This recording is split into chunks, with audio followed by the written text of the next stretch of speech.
And if there is anything that I can share with you that will have a positive impact on your journey, that would make me so, so happy. Okay.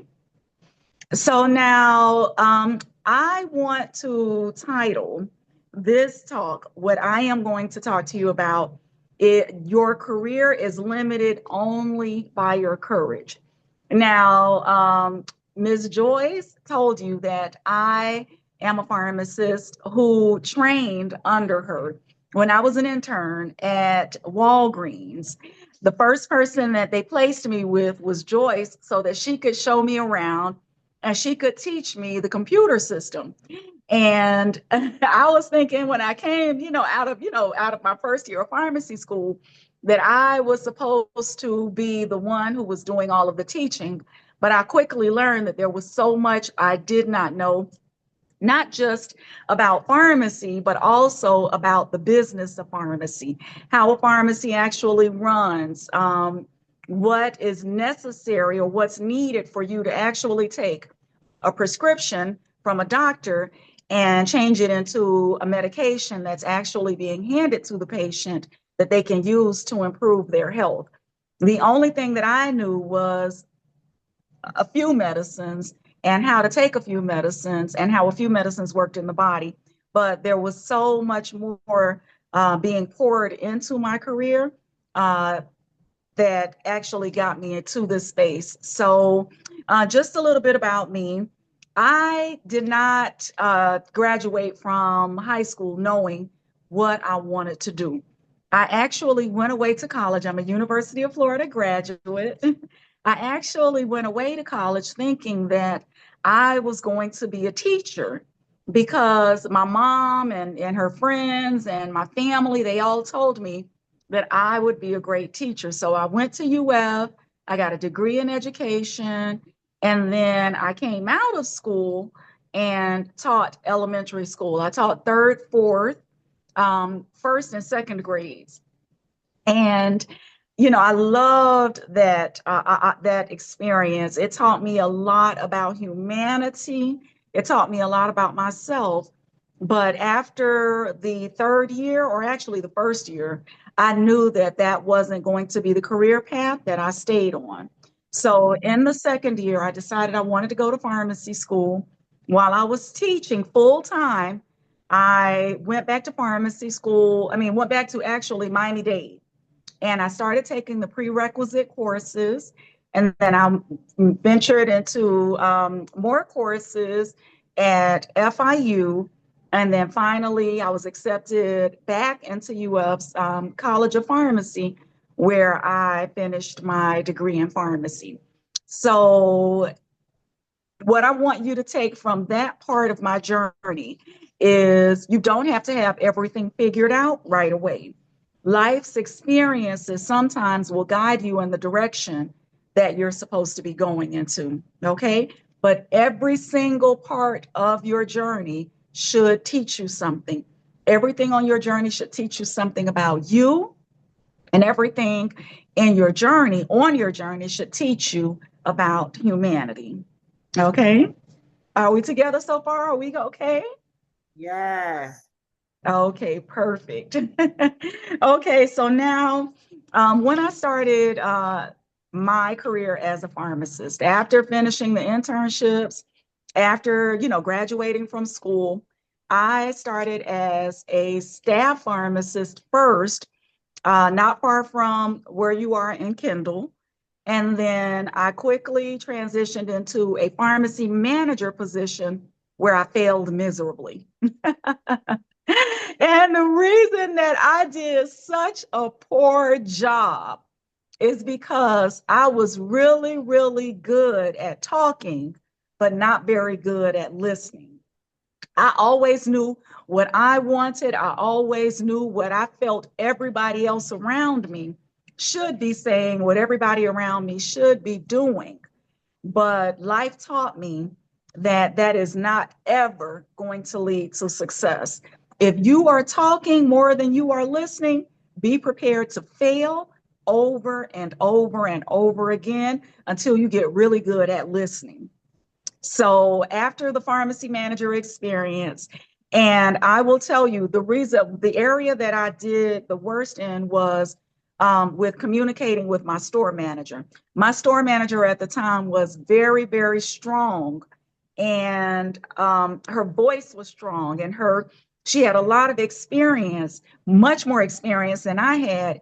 And when she was trying to give me advice and to tell me what I needed to do in order to, get the team that I was leading to follow me and to get the patients that I was serving to appreciate me, I basically told her that she didn't know what she was talking about. And I refused to listen to her. And because of that, I was removed from that pharmacy manager position and placed back into a staff position. And that demotion actually led me back to the store where Joyce and I first started together, which was on US 1 in Perrine. So I worked as an overnight pharmacist there for a while. And then I transitioned again into a manager position because the pharmacy manager was promoted into a supervisor position, which gave me an opportunity to lead again. And this time, I understood that it was much more important for me to listen to what people around me were saying and to, what they were needing versus putting myself before everyone else. And because I got really good at that, then I was eventually, after the pharmacy manager position, offered a store manager position, which gave me the opportunity to lead the front of the store, the pharmacy, and at the time we had a liquor store. And that experience blessed my life because without it, I would not be at Prevaid Care RX today, because the store manager position taught me more about humanity. It taught me not just how to listen to what people were telling me, but how to take what people were telling me to figure out who they were, what they needed, and then to be able to satisfy them and the goals that I had for myself at the same time. Very, very, very important. And if I can recommend a book to you, it is How to Win Friends and Influence People. And that book is written by Dale Carnegie. That book blessed my life because when I started reading it, because of the title, I thought that book was going to teach me how to win friends, how to get everybody to like me, right? And how to influence people, how to get everyone to do what I wanted them to do. But that book really taught me how to listen now to what people were wanting to say, but not verbally saying, right? It taught me how to really listen to people for intention. And that helped me a lot. And I'll talk a little bit more about that in a second. Okay. We still together? Yeah. Okay. So now, after the store manager position, Walgreens started to make some changes, and they did not want to pay pharmacists anymore to do the job of a store manager because at the time we were making a lot of money because of our pharmacist title and because of the store manager title, and they wanted to reduce the budget. So I had to move from the the store manager position back into a pharmacist position. But at the time, the job that I was applying for, that job was given to another person, which at the time, was really disappointing for me. But now that I am looking back on the decision that was made there, it is the reason that I had time to build Prevaid Care RX. And so, in my disappointment, once I was done crying and once I was done fighting with everybody at Walgreens, I saw an opportunity to open a pharmacy that served plastic surgery patients only. And I'm going to tell you, I don't know how many of you believe in a higher power. You call him God, you call it the universe. I call him Jesus. I call him Jesus. Let me be clear about that. I don't know how many of you believe that something greater is out there pushing you towards the best version of yourself. But from my own personal experience, everything that happened to me from the time I made the decision, I mean, I'll even say from the time that I was born, but from the time that I transitioned from becoming a teacher to going to pharmacy school to actually becoming a pharmacist to becoming a leader, and then everything in between, all of those things prepared me for where I am today. Okay. Yes, we're here. Yeah. Does anybody want to ask a question before I continue? Because I really want this to be interactive. I don't want this to be a scenario where I am doing all of the talking and not, hearing from you. Okay. I told them that. Okay, question. Anybody has a question? Question for the floor.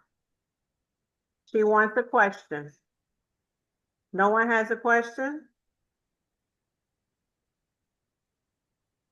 I told them to have questions ready. So All nobody has, right.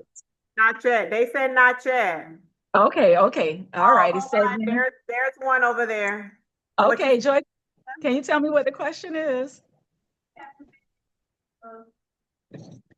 How long have you been in the field for pharmacy? Well, I graduated from pharmacy school in 2004. And so that is 22 years. A total of 22 years I've been a pharmacist.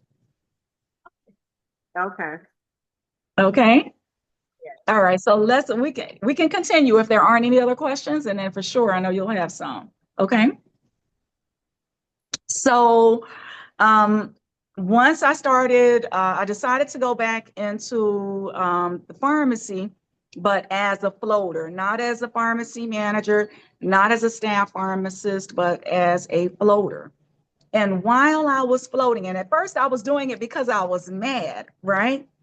But while I was floating, I started to see a lot of prescriptions for plastic surgery coming into the many pharmacies that I was working in. So, for example, I would go to Kendall and I would see prescriptions for plastic surgery. I would go to Doral. I would see prescriptions for plastic surgery. I would come to Coral Gables and I would see prescriptions for plastic surgery. It did not matter which pharmacy I went into, there were always a lot of prescriptions for plastic surgery. And the one thing that I noticed over and over and over again is when these patients were coming into Walgreens with prescriptions, it was always at a very busy time. And a lot of times the pharmacists, knowing these patients were just getting out of surgery, because some of them were actually bleeding in the lobby, the pharmacists were always telling them that the prescriptions would be ready in 1 hour, in 2 hours, in 4 hours. They were seldom able to get the prescriptions ready for them right away. And I noticed that 99% of these patients were paying cash for the prescriptions. Very few of them were processing the prescriptions with insurance. And it dawned on me while I was working in these pharmacies that I should open a pharmacy for plastic surgery patients only. And everybody in Miami who was a pharmacist had the same idea. Every pharmacist who was out there who was seeing all of the prescriptions for the BBLs, for the breast augmentations, for the tummy tucks, for the facelifts, for the blepharoplasty, which is for the eyes, for the rhinoplasties, for the nose. Every single pharmacist thought I should open a pharmacy for plastic surgery patients. And only one did it, and that was me. I did it. I didn't just talk about it, I did it. And the courage that I had to do this is the reason I am still here today, because it has been one of the best decisions that I have ever made in my life. And it has also been one of the challenging. And I will tell you that when you are the first to do something, something that has not been done before, you are the one writing the blueprint. There is no one else out there who can tell you which way to go, because no one else has done it. You have. And in addition to that, there are one of the greatest challenges that I had, especially when I was trying to find help, when it comes to opening a pharmacy, there were very few people who were willing to share their knowledge, even people that I had known for years who had done it. There were very few people who were willing to share how to do it because they did not want competition. So a lot of this work, while it was rewarding, while it was giving me energy and giving me life and giving me confidence, it was also very, very challenging. And I'll tell you a little bit more about that. Okay. So now that we have gotten to this part of the journey, I own a pharmacy in Coral Gables. The name of my pharmacy is Privé Care RX, and we serve plastic surgery patients only. And unlike many of the pharmacies that are in South Florida, the Walgreens, the CVS, the Walmarts, we don't have a lot of patients who are walking into the pharmacy because we work very closely with plastic surgeons, and they send us prescriptions for patients. We contact those patients to and onboard them into our pharmacy system. We get their allergy history, their medical history. We find out the date of their surgery. And then when they are either having their pre-op appointment or when they are actually having surgery, and that depends on what the doctor wants, we deliver the packages to the doctors directly. And when patients are done with surgery, they are able to leave the surgery center with a beautifully packaged medication therapy or medication therapies. And we give very, very high touch service where we not only deliver the medicines to the patients, but we talk to patients about how to use the medicines. And also we check in on them after surgery to make sure the medicines are serving them well. And I do want to also tell you that in every single thing we do, every single message we communicate, there is never any question about our role here at Privé Care RX when it comes to patients and to plastic surgeons. We are here to serve. I use the word serve with patients. I use the word serve with plastic surgeons. I use the word serve with their teams. I am very humble when it comes to understanding my responsibility to serve. And for that reason, the patients support us with reviews. The plastic surgeons support us with patients. And the doctors' teams, they support us with very encouraging words. So that is who I am. Any questions about Privé Care RX or the plastic surgery environment here in South Florida?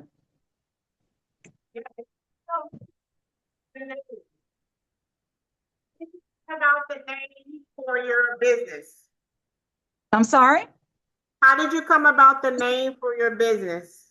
So when I decided that I wanted to own Privé Care RX, I hired a marketing team.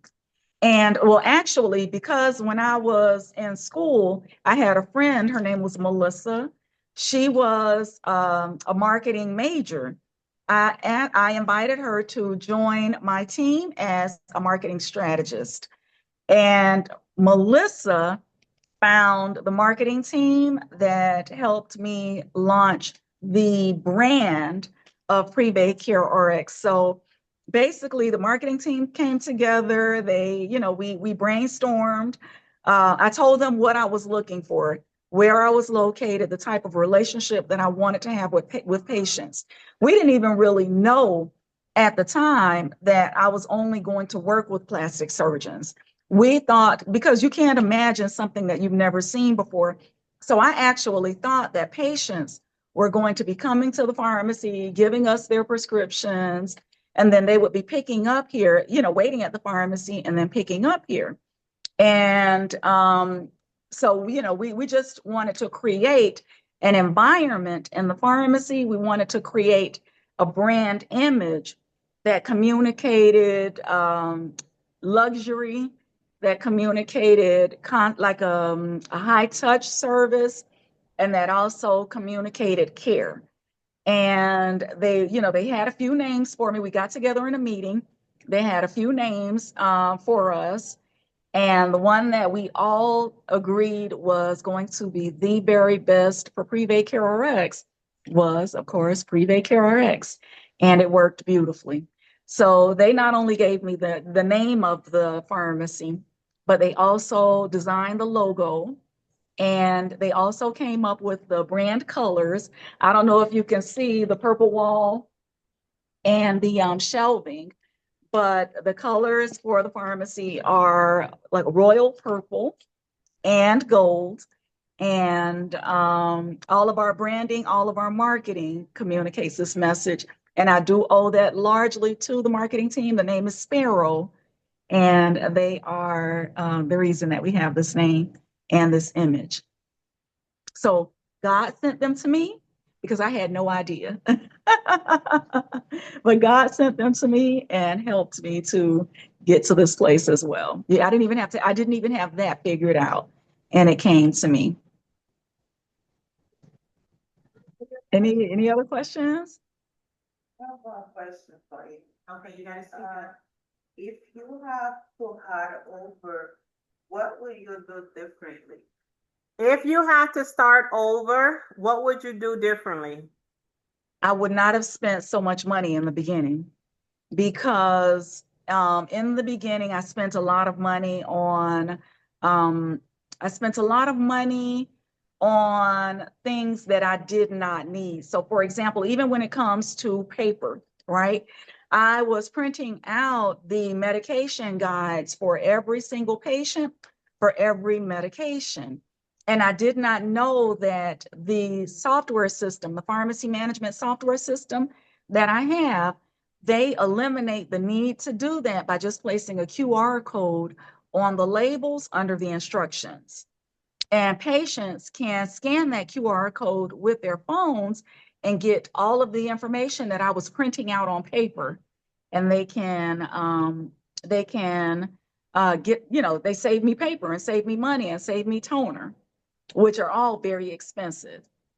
In addition to that, I would not have spent so much money on, like what I did from the beginning as well. I did not know that as a business owner, I could become a distributor, which meant that I could buy all of the bags, the pens, a lot of the marketing materials. I could buy them wholesale as a distributor. So when you go online to, for example, buy brochures, or when you go to buy bags for, anything, it doesn't matter, for church, bags for church that have the names, the people that you're buying from, they are distributors, and they are able to buy those items wholesale and then mark them up, charge you more money, and then make a profit that way.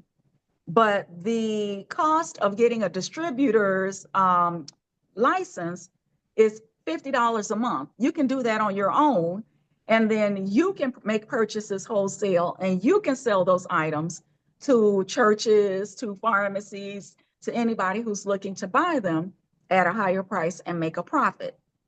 So in the beginning, I was paying $800 for the bags that we place the medications in.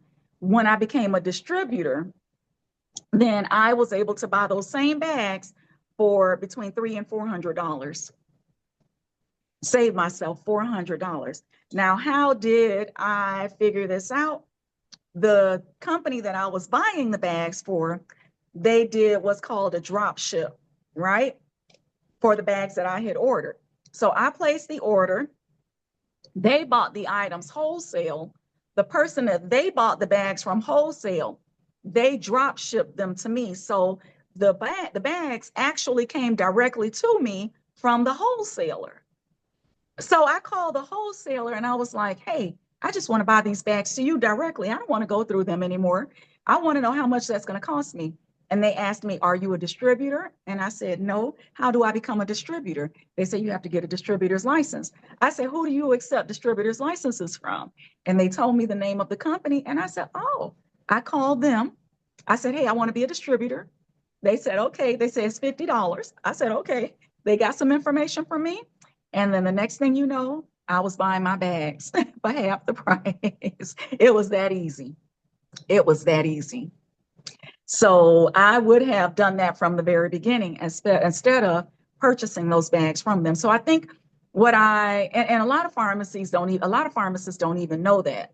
But knowing what I know now, I know that this is a way to save a lot of money. And I just would have, I would not have spent money on unnecessary things because when I knew that my idea was a brilliant idea, I knew that it was going to work, but I thought it was going to pop off a lot faster than it actually did. And I do understand now that if it had popped off so quickly, then it would have destroyed me because I was not ready for the growth right away. There were so many things I needed to learn, so many ways I needed to be more efficient, and in order to produce in a way that would make my business healthy. So I think those were the things. I wouldn't have spent so much money in the beginning, but I'm not really sure that I would have known right away how to save the money and for how long to save the money. I think it was just part of the journey. Did I answer the question? Did you answer your question? Yes, you did. Thank you. Oh, Any other- okay. How many who? How many employees do you have? I started with 2 pharmacy technicians, and I do have right now 3 pharmacists or 4 pharmacists that are still in my system as employees. But I primarily work every single day in the pharmacy. And one of my technicians decided she wanted to go back to school. So it is currently now me and 1 technician full time. And the 2 of us together, we produce a lot of volume. And that's just because of a lot of the efficiencies that we created because we had to. And in addition to that, because of now the way the doctors work with us. Okay. So I get prescriptions sometimes 2 weeks, 3 weeks in advance before the patient's surgery, which gives me a lot of time to prepare them and to make sure that they're delivered on time. Perfect. What's your average prescriptions a day? Oh, it depends. So right now we are doing between 75 and 100 patients a week. And each one of those patients can have between 3 and 6 prescriptions in their package. So if I would say maybe if we're on the high end, we're doing about maybe 400 or 500 a week. And on the low end, I would say maybe about 300. Oh, okay. So But we don't take in one of the reasons too we're able to be successful is because we don't partner with insurance companies. We don't take insurance. So all of the money that that we make stays in the pharmacy. I don't have to share that with anybody. Awesome. All right. Just to let you know, we have about 5 minutes. This meeting is Okay. in 40 minutes. Anyone else have any questions? No? Oh, Yes. hi, how are you? Wait, give me 1 second. Give me 1 second. Hi, how are you? So for, it's already ready. Sí, baje. Sí, la fecha de nacimiento. Sí, 9 de 1990. Perfecto. Hay que por encima, mira. Ay, Sí, mira, si quieres revisar, lo puedo hacer. no, perfecto. Está lista. Sí, Ok. revisa igual por si acaso. Sí, gracias, mamá. Ok. Buen día. Yo voy a chequear contigo en unos días, ¿ok? Por nada. Okay. Sorry. Sorry. Okay. Can you hear me? Joyce, you can unmute me now. Thank you. Sorry.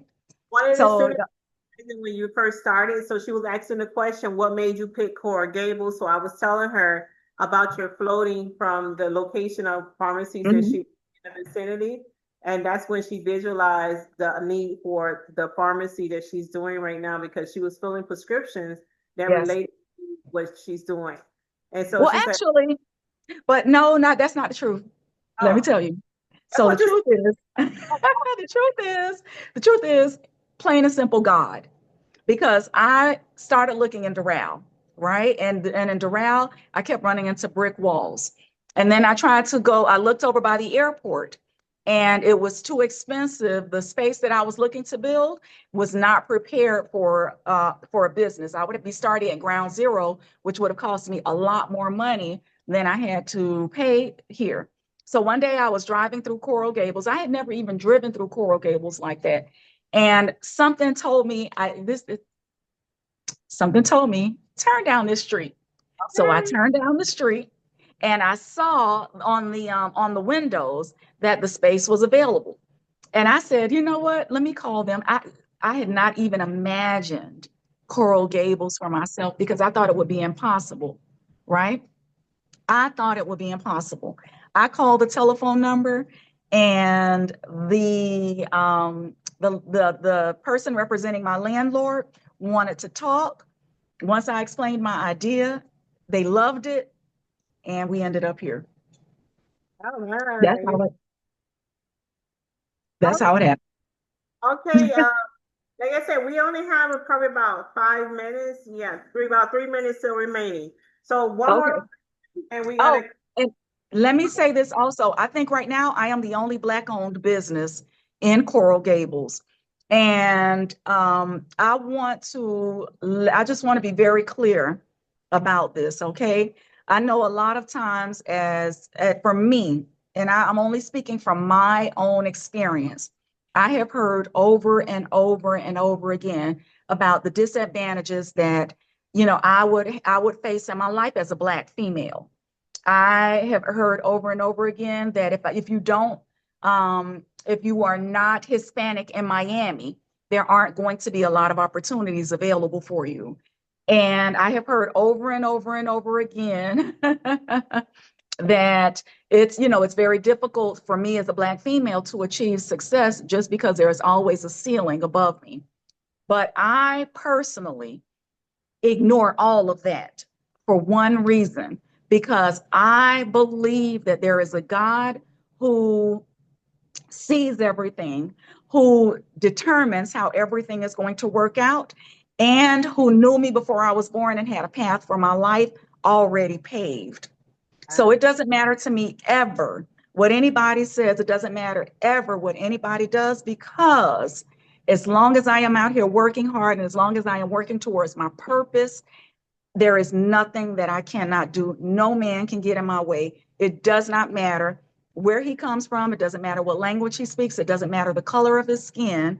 And I will tell you that every single plastic surgeon that I work with has been 100%, 150% supportive of me, and they are not Black. All right, amen. Okay. So don't ever allow people to place the limitations that they face in their lives on you, because there is only one person who determines where your life is going to go. And he is not on this earth, not for me. We're trying to do, we're gonna do, a picture with you. Y'all go ahead and surround, leave her face open. Okay. Did anybody else have any questions? Because I feel really bad. I want to make sure. Question, come in, come in. Right there, Tequila, right there, right there. Y'all gotta come over. Come up on your bed, then Jocelyn, come up, right there. And then Ruth, go in. Ruth, go in. Gotta do the same thing what they're doing over here. Ruth, go in, right there. John, you gotta come, go, oh yeah, go over a little bit, right there. Listen. Nobody? Okay, hold on. All right, Damita, hold on 1 second. Okay, hold on. We're gonna do 5.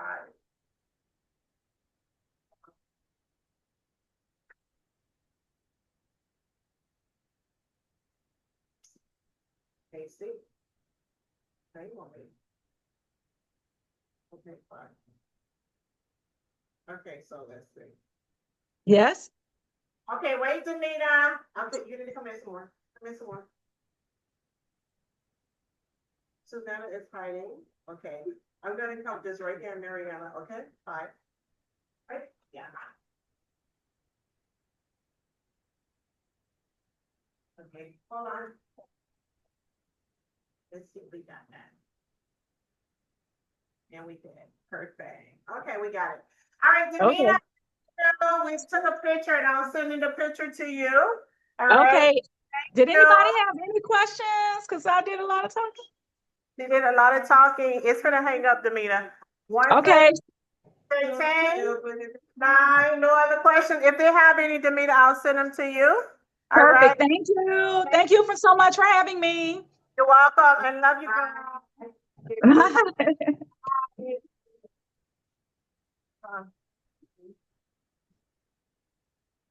Thank you, Damita. You're